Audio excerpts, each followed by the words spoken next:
Assalamualaikum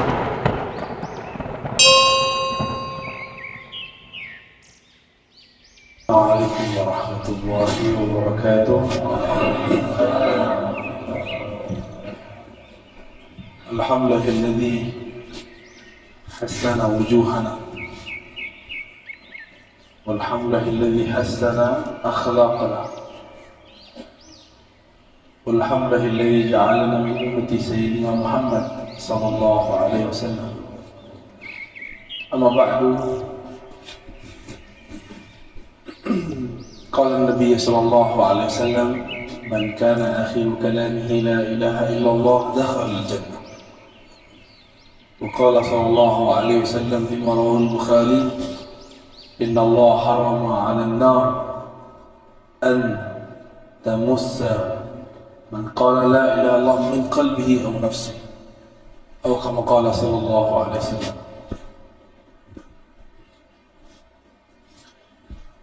Bapak Ibu yang bukan Allah, jemaah subuh meskipun hujan masih datang, semoga rintik-rintik hujan yang mengenai kita dapat memadamkan api nerakanya. Amin ya rabbal alamin. Tema kita tentang husnul khatimah. Husnul khatimah bahasa Arab artinya husnu, bagus. Khatimah, penutup yang bagus. Kalau kita kerja supaya bagus, keluarnya gimana? Bagus-bagus laporannya. Maka orang-orang yang sering melaporkan apa yang dia lakukan dengan baik, dengan jujur, orang ini akan keluar dari tempat bekerjanya dengan cara yang baik. Sama, ruh ini sedang diperintah Allah. Dia ada pekerjaannya. Jangan sampai dia ditipu oleh nafs jiwa. Maka jiwanya harus naik dari jiwa al-ammarah bisu. Di jiwa itu ada banyak tingkatannya. Kita sudah sering dengar ada jiwa yang menyuruh kepada keburukan, disebut ammarah bisu. Ini jiwa-jiwa yang ruhnya terhalang untuk mengenal Allah, disebut dengan an-nafs al-ammarah bisu. Ammarah bukan amarah. Ammarah berarti alladhi yukthir al-amr, yang banyak memerintah, yang banyak menyuruh. Jiwa kita ini sangat liar. Karena dalam riwayat-riwayat Israiliyat ada satu riwayat yang bagus, meskipun secara kualitasnya tidak sampai sahih. Cuma ulama kita mengatakan maknanya sahih sesuai dengan ayat-ayat ini. Tatkala Allah menciptakan nafs, maka Allah mengatakan aqbil, wahai jiwa, melihatlah kepadaku, menghadaplah kepadaku. Fala yuqbil, tapi dia tidak mau menghadap. Lalu Allah katakan lagi, ya nafs aqbil, wahai jiwa, menghadaplah kepadaku. Tapi jiwa itu tidak mau juga, pantang disuruh-suruh. Akhirnya Allah laparkan jiwa, Allah puasakan jiwa dari makanan-makanannya. Lalu Allah mengatakan, ya nafs aqbil fa'aqbala, wahai jiwa, menghadaplah. Barulah jiwa itu menghadap kepada Allah Subhanahu wa ta'ala. Jadi cara untuk mendidik jiwa ini supaya dia naik dari yang paling rendah ammarah, minimal naik ke lawwamah, itu puasa. Puasa di situ bukan hanya puasa zahir, tapi juga puasa batin.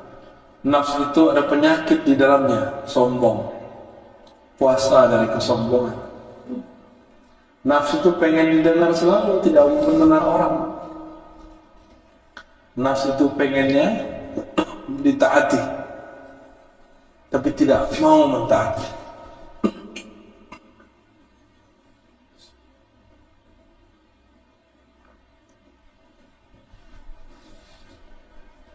Lalu nafsu ini punya poros, ada raja di dalam dirinya bernama qalbu. Jangan sampai nafsu ini menjadi rajanya qalbu, tapi qalbu harus menjadi rajanya nafsu. Bagaimana caranya?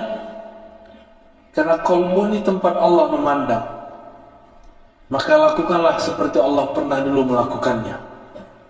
Puasakanlah jiwa, puasakan dia dari memandang yang tidak benar, puasakan dia dari mengatakan hal-hal yang tidak benar. Maka jiwa nanti akan patuh kepada qalbu. Banyak-banyak puasa, puasa zahir dari makan, minum, juga puasa batin. Nabi mengatakan, wa idza kana yaumu ahadikum, yaumu shaumi ahadikum falyakul, wa idza kana, apabila yaumu shaumi ahadikum, ya, hari kalian berpuasa, lalu ada orang syatamahu aw qatalahu falyakul inni shaim. Ada orang ngajak dia berantem, katakan inni shaim, aku sedang puasa. Berarti puasa di hadis ini apa? Hadis Sahih Bukhari. Puasa emosi. Puasa emosi. Nabi itu sangat mengerti kondisi jiwa. Maka Nabi mengatakan, jika kamu marah dalam keadaan berdiri, duduklah. Jika dalam duduk marah, maka tidurlah. Itu sebabnya saya kalau ceramah, saya memilih bersandar, ya, supaya tidak emosinya tidak meluap-luap. Ya, silakan para artis dicobain. Ya, cobain kalau ceramah itu bersandar. Maka kita nafsunya sudah disandarkan, tinggal yang bicara qalbunya, lidahnya dipinjam sebentar. Tapi kalau sudah begini, lain ceritanya, gelarnya jadi keluar. Saya doktor, saya LC, lulusan apa tuh? Lulusan Ciputat. Ya, lama di Kairo. Itu istilah baru yang saya dapat di Medan dari Dr. Thohir, alumni Kairo ini, alumni Mesir ini. LC kata dia lama di Kairo. Kalau MM masih di Medan.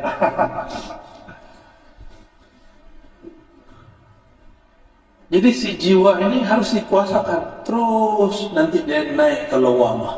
Apa ciri-ciri jiwa kita sudah naik ke lawamah? Kita suka menyesali perbuatan. Maka ahwal, kondisi yang terjadi pada orang yang sudah naik ini namanya muhasabah. Apa namanya? Suka menghisap dirinya, bukan menghisap orang lain. Suka menyalahkan dirinya, bukan menyalahkan orang lain. Lawamah itu dua, ada lawamatu ghairi. Dia mencaci maki orang lain, itu syaitan. Syaitan itu dikeluarkan dari surga, yang salahkan iblis, yang salahkan Adam. Iblis keluar dari surga. Yang salahkan siapa?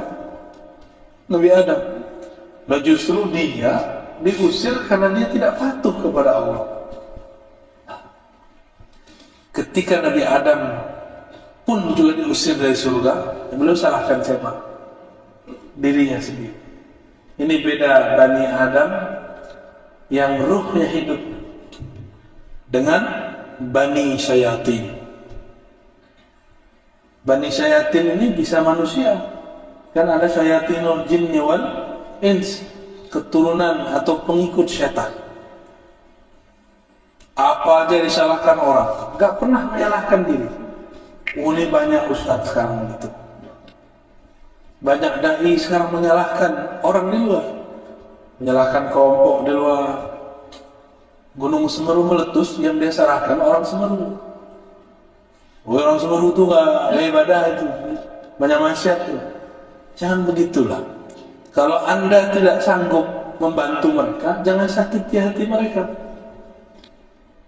Sinabung dekat sini kan? Oh, bawahnya banyak orang kafir. Kalau engkau tidak mau membantu, uskut, diam aja. Karena untuk membantu tidak mesti dia seorang muslim. Membantu antara manusia dan manusia ini adalah hal yang wajib. Karena Nabi memahami ayat Allah jadikan kamu berkabilah-kabilah, bersuku-suku, lita'arafu, supaya kamu berkenalan. Salah satu penyakit jiwa itu adalah merasa dirinya baik. Itu satu. Yang kedua, merasa sukunya terbaik.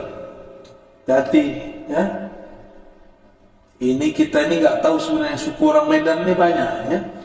Di Medan ada Melayu, ada Batak, ada Minang, ada Jawa, ada Mandailing. Itu masuk Batak ya? Batak sendiri masuk Batak ya? Kita nggak mau disebut Batak ya? Ada suku Melayu Aceh, Melayu Delhi, ada Melayu Riau, Melayu Jambi, banyak sekali. Kalau kita ini merasa lebih baik dari orang, berarti nafsiyahnya lebih tinggi, ya. Jadi misi Rasulullah itu menghancurkan perasaan kibir. Jadi nafs al-ammarah tadi punya karakter dia merasa lebih baik dari orang.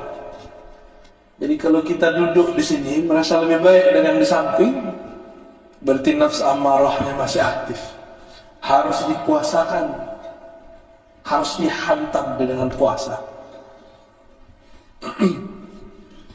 Kalau sudah naik ke lawamah, dia sering muhasabah.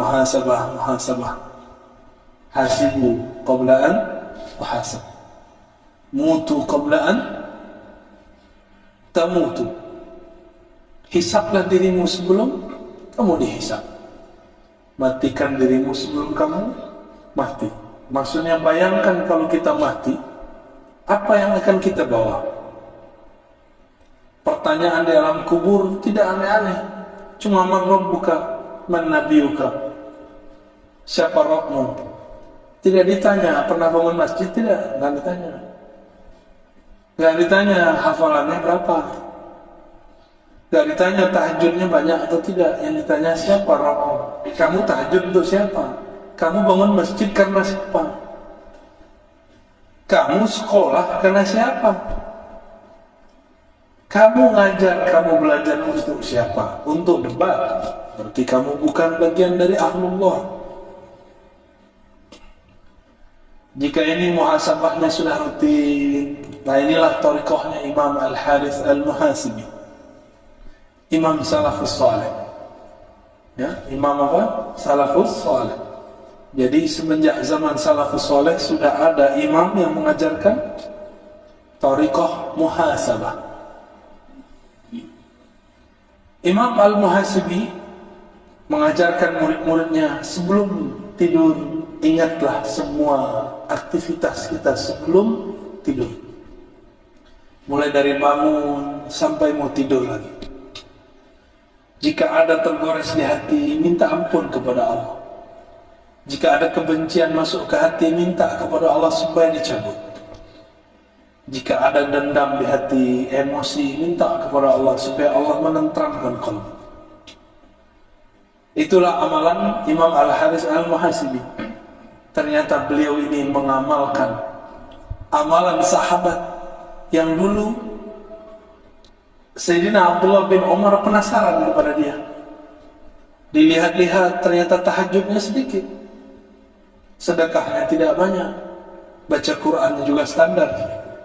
Setelah 3 hari Abdullah bin Umar bertanya, kata Rasulullah, engkau ini ahli surga, tapi aku tidak melihat amalanmu banyak.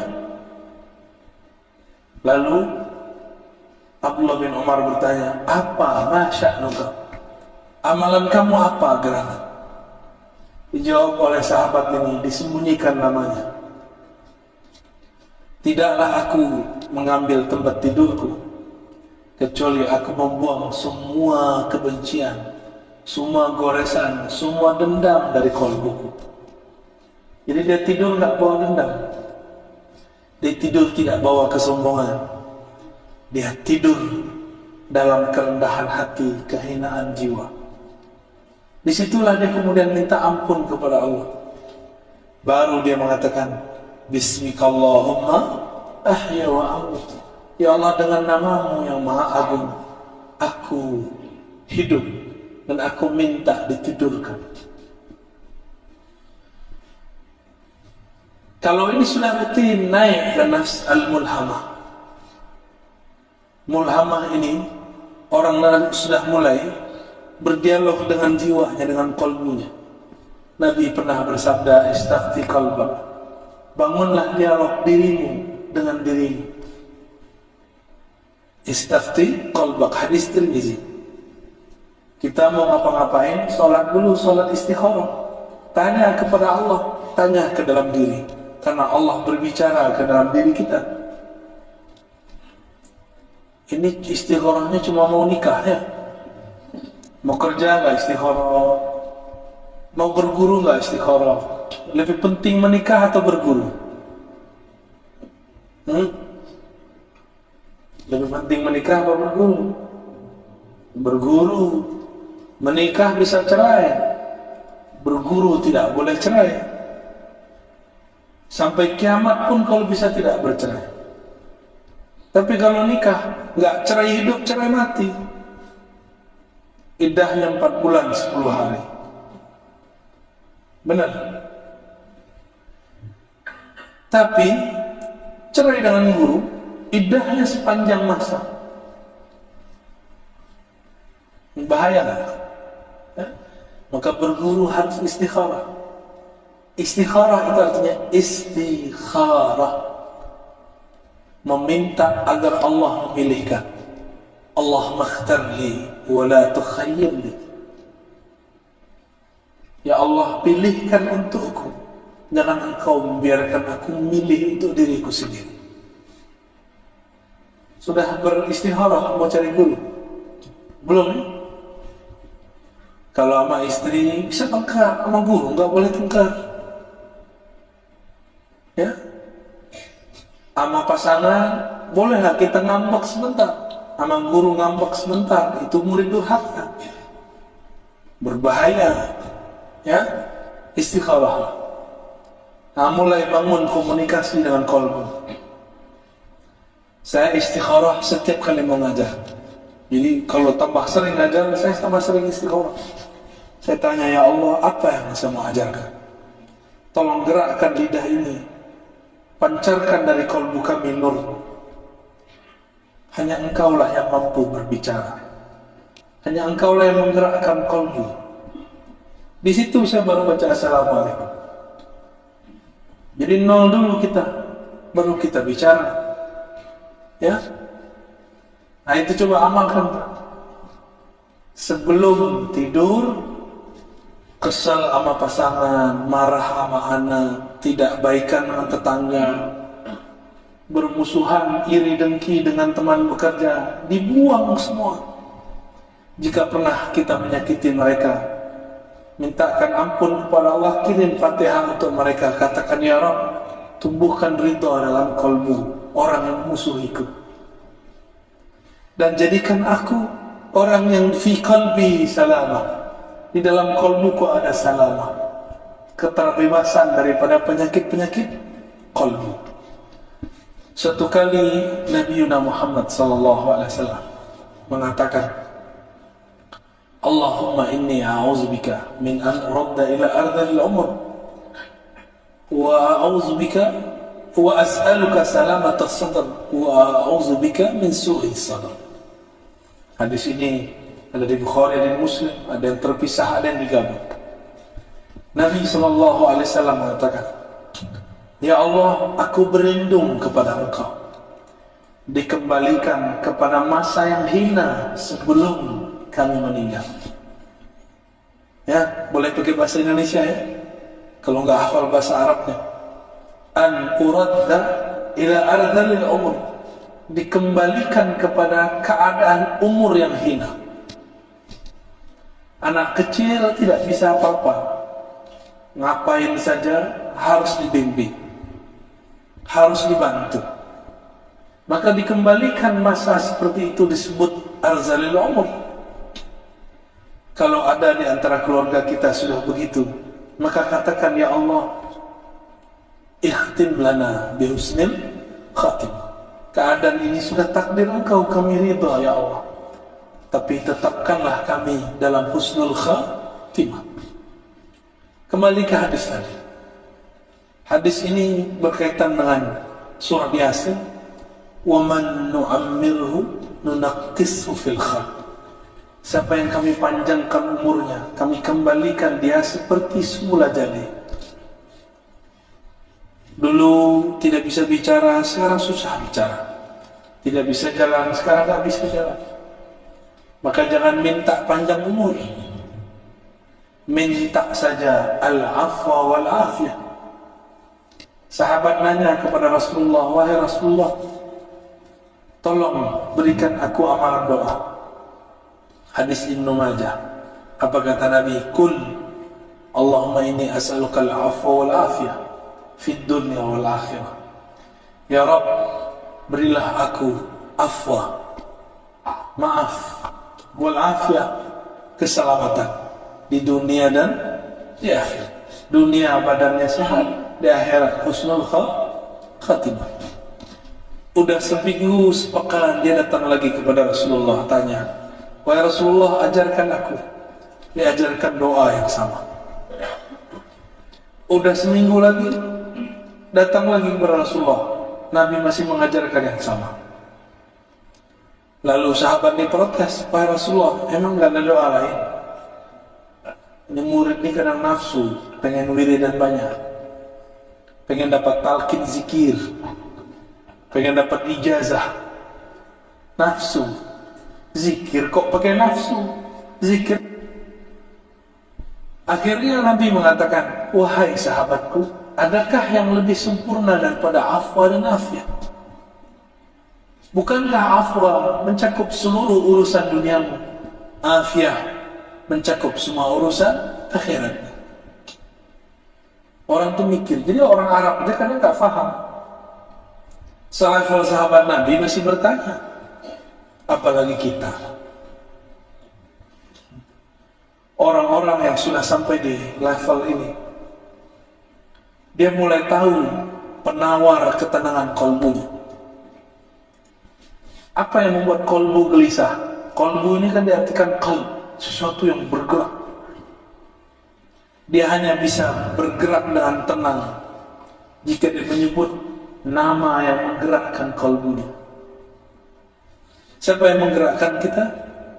Allah. Maka disebut di kolbunya Allah, Allah. Baru kolbunya tenang. Anak kecil mainannya ketinggalan, nangis ya? Oh, bisa pukul-pukul badannya, bisa guling-guling. Mainannya kolbu cuma satu, zikrullah, menyebut nama Allah. Kalau di sini sudah rutin, sudah sering berdialog dengan kolbu, sudah tahu obat penawar gelisahnya kolbu, yaitu zikrullah, maka orang ini naik ke makom yang tadi ayatnya dibaca. Ya ayyatuhan nafsul mutmainnah, wahai jiwa yang sudah tenang dalam berzikir menyebut namaku, wahai jiwa yang sudah sering dipuasakan, wahai jiwa yang sudah sering dimuhasabahkan, wahai jiwa yang tidak menyalahkan selain dirinya, wahai jiwa yang merasa dirinya rendah, irji'i ila rabbiki radiyatan mardiyah. Sekarang kamu dapat tiket pulang, diundang langsung oleh Rabbul Bariyah dengan penuh ridha dan mardiyah. Itulah kondisi orang yang sudah mantap di kalbunya nama-nama Allah. Inilah beruntungnya kita. Di negeri ini banyak ulama-ulama mengajarkan zikir kalbu. Banyak nggak? Banyak. Cuma setan tidak akan pernah diam. Dia nanti akan buat konspirasi. Kalau belajar zikir gila, kalau belajar ini, belajar itu, nanti nggak sholat. Itu biasa, itu setan. Anehnya, setan ini kan punya wali. Walinya kadang-kadang seorang dai. Si dai ngomong, gak usah belajar tarekat zikir, nanti gila. Hati-hati, ya. Hati-hati. Orang gila karena pekerjaan, orang gila karena masalah jodoh, orang gila karena masalah dirinya sendiri itu lebih banyak daripada orang yang gila karena belajar zikir. Orang gila karena belajar zikir karena aslinya dia gila. Kawan saya masuk kampus gila karena ditanya terus sama dosennya, kapan kau selesai? Gila dia. Maka saya nggak mau tanya lagi mahasiswa saya kalau dia nggak selesai. Saya cuma tanya yang tenang-tenang ya, kamu tulis yang tenang-tenang, yang damai, jangan kepalanya pusing kalau nulis, nanti gila ente. Alhamdulillah mahasiswa saya aman, tapi kawan saya sudah gila.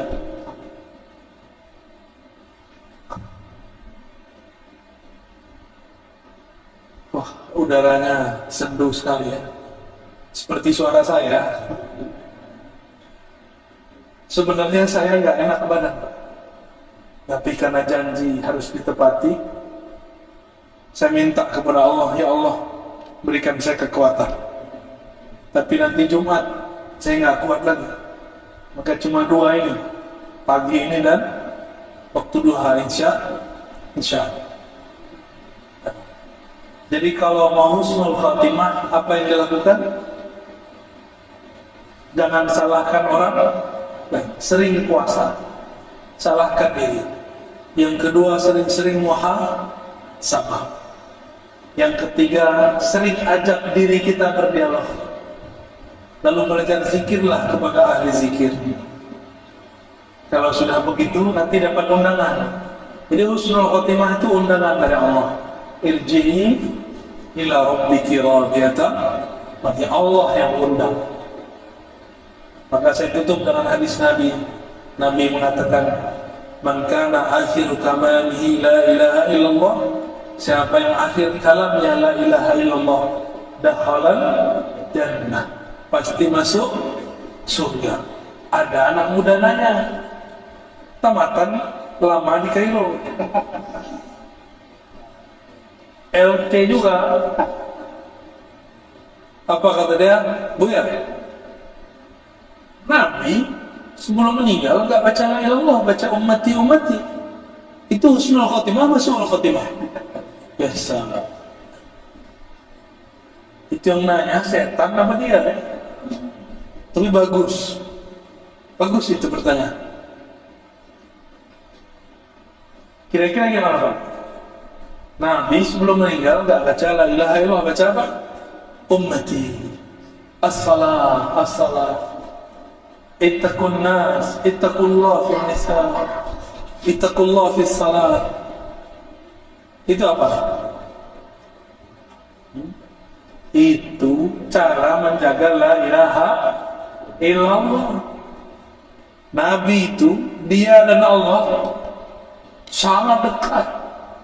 Kalau sudah dekat tidak perlu sebut menyebut. Saya dengan Dr. Thohir, karena sekarang jaraknya cuma 1 jengkal, nggak perlu saya bilang Dr. Thohir tuh orangnya, saya ngomong gitu karena dia udah di samping. Tapi kalau orangnya di luar, saya omongin si dokter tuh yang lama di Kairo. Saya ngomong gitu. Tapi kalau orangnya di samping, perlu lah. Dulu kalau kita cinta seseorang, Kalau belum ketemu, kita sering sebut namanya. Cari-cari nama dia di Facebook, cari-cari nama dia di Google, cari-cari nama dia di sosial media, cari-cari nama dia di kalangan teman-temannya, kirim-kirim salam, benar? Mirip-mirip begitulah. Orang kalau sudah cinta, sering-sering sebut nama. Kalau sudah menikah, masih begitu nggak? Enggak. Ya, nggak perlu lagi sebut-sebut nama. Yang punya nama sudah bersama saya. Kalau orang sudah dekat kepada Allah, zikirnya bukan lagi menyebut, zikirnya memandang, zikirnya dipandang oleh Allah Subhanahu wa Ta'ala. Lebih kurang itu ya. Ada pertanyaan tak? Man la yara muflihan la yuflih abadan. Begitu kata Imam As-Surawardi.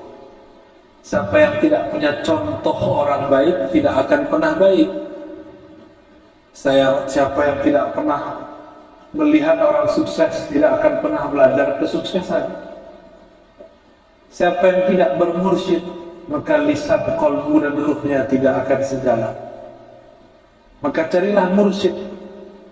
Nanti mursyid itu bimbing kita supaya lisan, pikiran, qalbu, ruh ini sejalan. Guru. Kenapa anak kecil tidak bisa fokus? Karena tidak ada gurunya. Kalau ada gurunya bisa fokus kan? Bapak ibu ini yang sekarang bisa fokus, dulu waktu kecil sholat juga ikut-ikut kawan. Bahkan saya lihat nih, sikutnya ada tandanya tuh ya. Dulu pernah giniin temannya tuh, dan jatuhnya satu deret. Ya, betul ya. Maka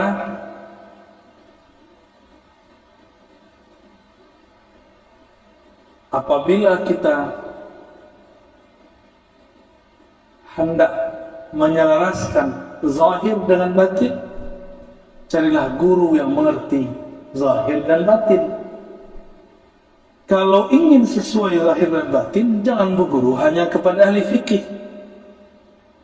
Ahli fikih kebanyakan tahu cuma sunnah bid'ah, halal haram, sah dan batal. Ahli akidah taunya benar dan salah. Ahli tasawuf, ahli qalbu taunya mana yang terbaik, mana yang kurang baik. Nah, cari guru ini. Semua amalan itu bagus, tapi yang mengerti amalan ini untuk apa, itu ahli qalbu. Dokter tahu obat ini semuanya bagus, tapi kalau kita sakit, apakah semua obat dikasih? Enggak, keracunan nanti, gagal ginjal nanti. Maka mursyid yang dapat ijazah dari gurunya, dididik oleh gurunya, dia tahu cara mengatur obat zikir untuk qalbu. Jadi carilah mursyid, ya. Sudah seumur begini kok nggak punya mursyid juga, ya? Carilah, di Medan ini banyak ahli-ahli zikir, ya. Allahumma sholli ala Muhammad.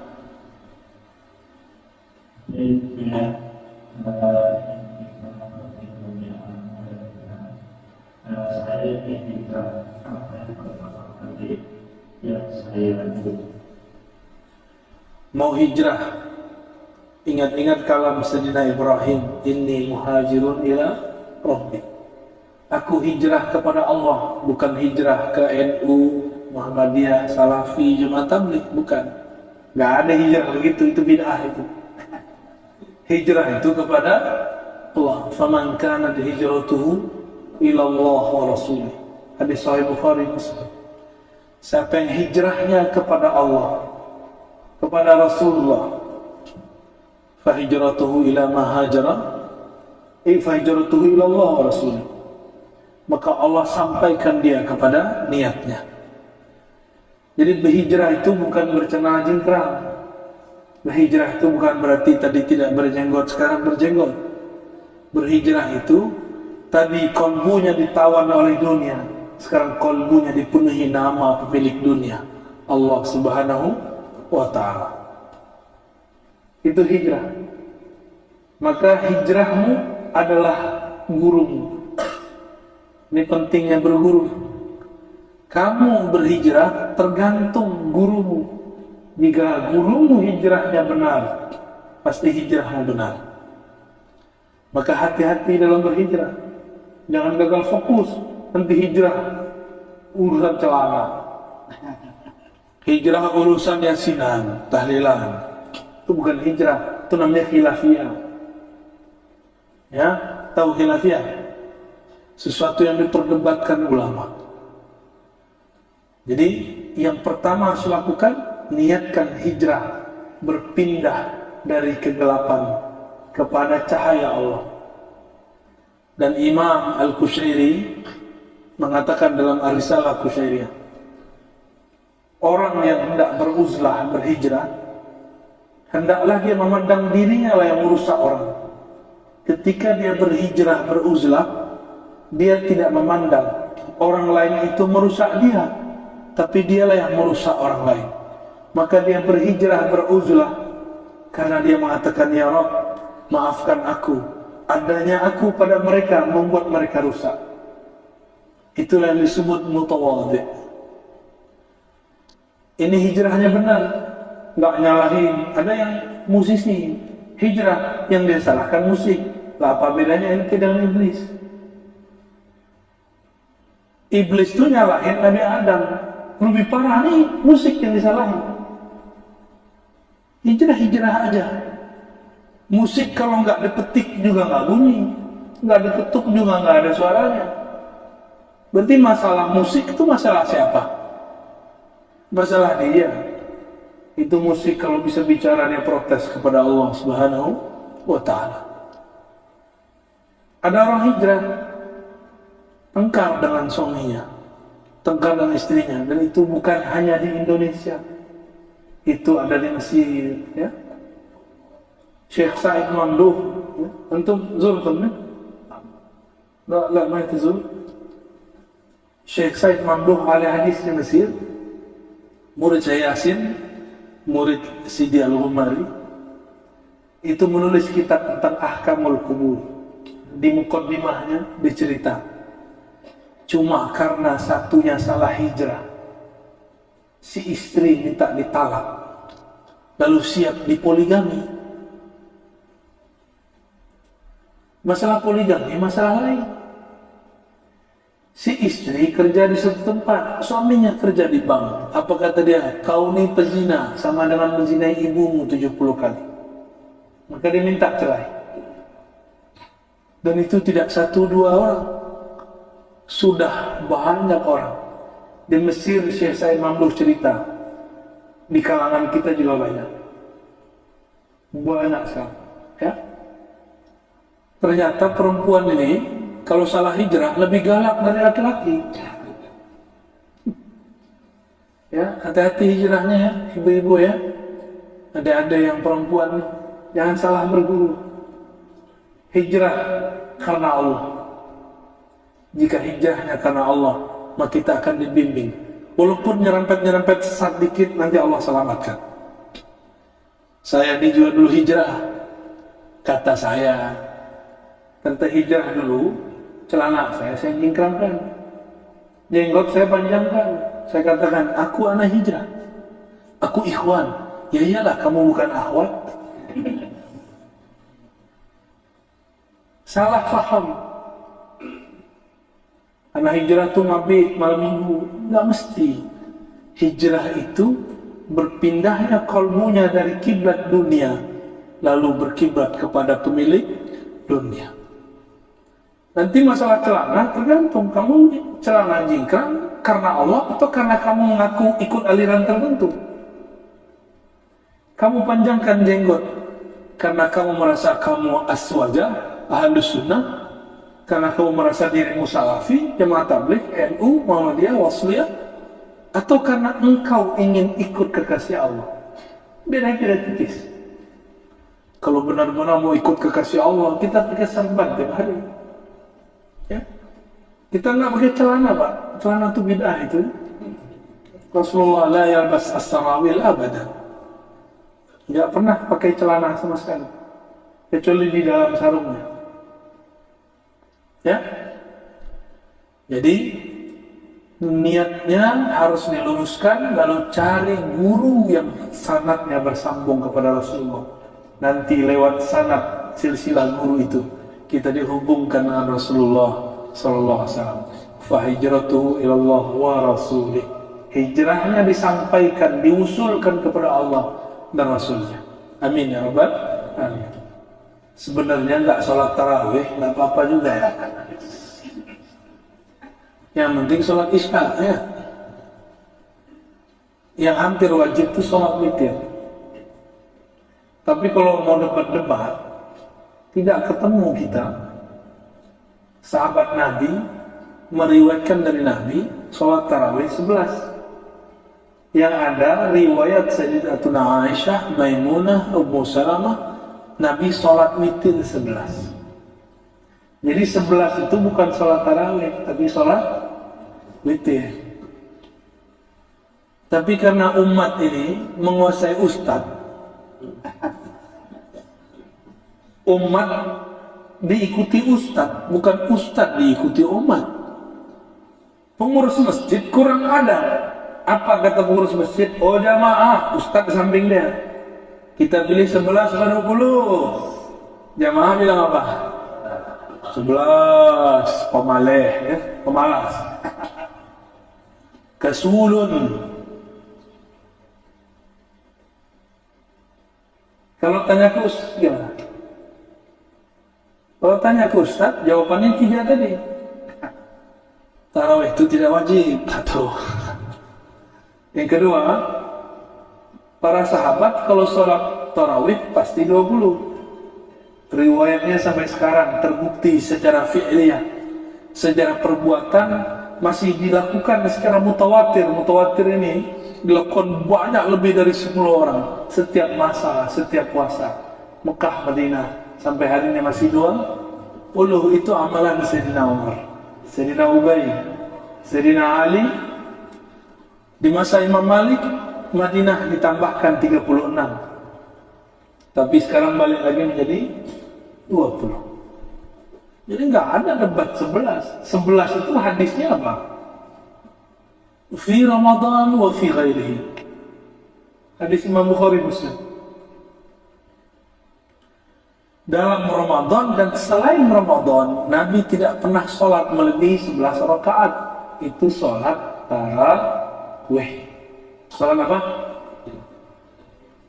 Witir. Bentar. Berarti fokusnya bagus. Itu sholat apa? Buka aja kitabnya Imam Muslim. Itu hadis sholat witir, bukan hadis sholat tarawih.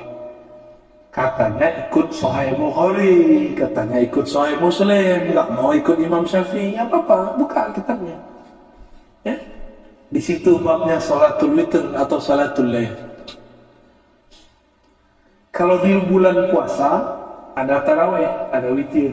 Di bulan puasa kita maklum, di luar puasa ada nggak tarawih? Hadisnya mengatakan di dalam puasa dan di luar puasa. Berarti hadisnya tentang sholat tarawih atau witir? Berarti kalau ada orang memakai hadis ini untuk dalil sholat tarawih, dia salah faham. Karena tidak ada ulama mu'tamad yang menggunakannya untuk hadis sholat tarawih. Karena tidak ada tarawih di luar bulan puasa. Bukalah pikiran ya. Hadisnya ngomong begitu. Jadi saran saya, kalau ikut ulama dari masa ke masa mutawatir, dari Mekah, Madinah, giliran apa ikut Madinah, giliran sholatnya nggak mau Madinah, ya suka-suka aja. Sholat pakai nafsu. Ustaz, katanya kalau sholat tarawih 20 itu buru-buru. Jangan buru-buru. Yang buru-buru kan salah sendiri.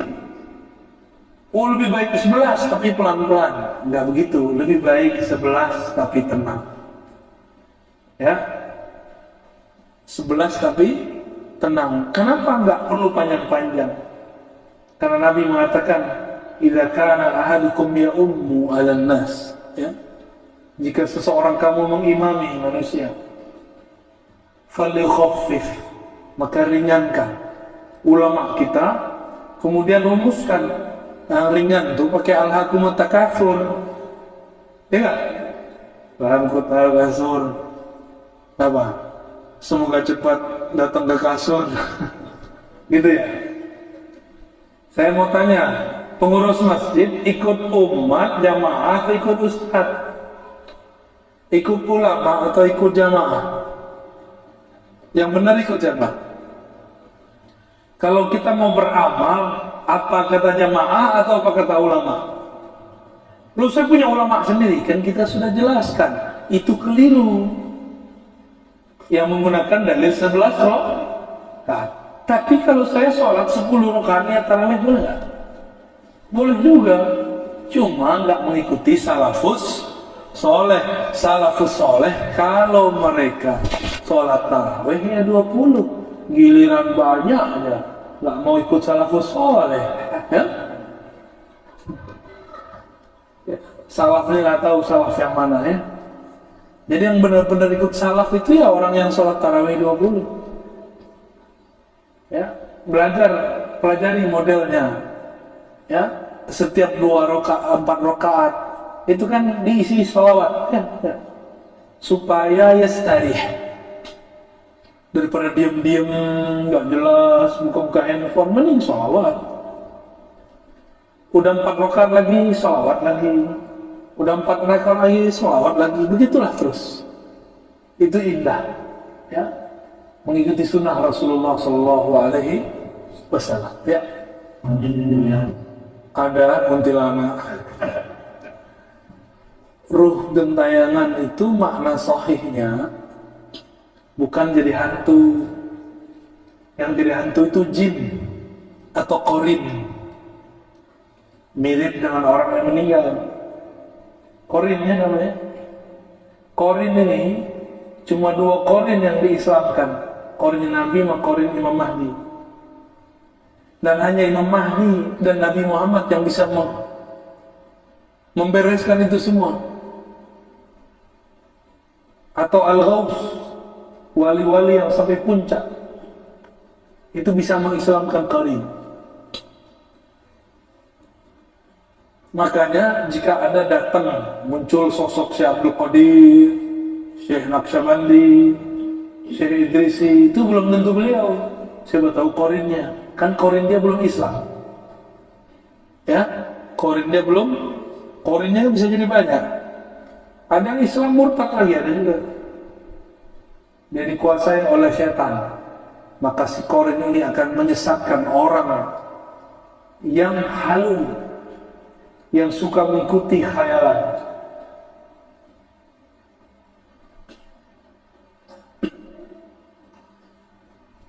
Yang ada itu apa? Dalam kitab Habib Zain bin Smith, begitu juga kalam Sidi Abdullah Faiz Ad-Daghestani An-Naqsyabandi,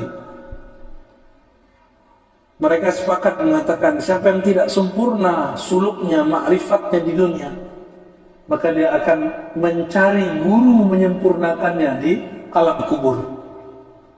Yang nggak sempurna dalam kubur, dia mencari kesempurnaan di padang mahsyar. Makanya orang-orang mencari syafaat Rasulullah, itu pengen sempurna.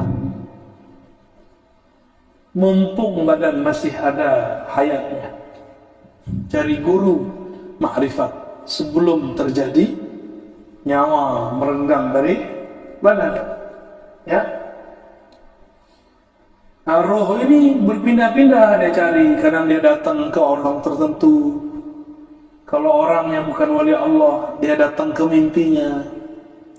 Kalau dia kalbunya bening, maka mimpinya benar. Maka mimpi ketemu orang-orang yang sudah wafat itu rata-rata benar. Tapi kalau lagi halu, bisa benar bisa tidak, ya. Jadi tidak ada arwah dalam artian orang-orang mati gentayangan kepada orang hidup. Yang ada korinnya gentayangan, ya. Kita ini Allah jadikan khalifah di bumi. Khalifah itu pemimpin, nggak boleh takut kepada jin. Nggak boleh takut kepada setan, tapi nggak boleh juga sombong. Ya, jadi nggak usah takut sama hantu. Hantu ada, tapi itu jin. Tapi tidak ada namanya arwah yang tayangan jadi hantu. Yang ada arwah itu mencari kesempurnaan. Dia nggak butuh lagi kita. Ya, cukup ya. Sudah agak terang. Doanya pakai Al-Fatihah aja. Semoga semua yang hadir, termasuk kami Al-Fakir, Allah tutup umur ini dengan husnul khatimah. Jika Allah panjangkan, semoga panjangkan dalam afwa wal afiyah. Jika Allah matikan, semoga Allah matikan dalam husnul khatimah. Apapun takdirnya, corona tidak corona, sakit tidak sakit, tabrak atau tidak ditabrak, jatuh tidak jatuh, semuanya takdir Allah. Kita hanya perlu ridha. Maka kita minta, raditu billahi rabban, ya Rabb, berikan aku keridhaan dalam qalbuku.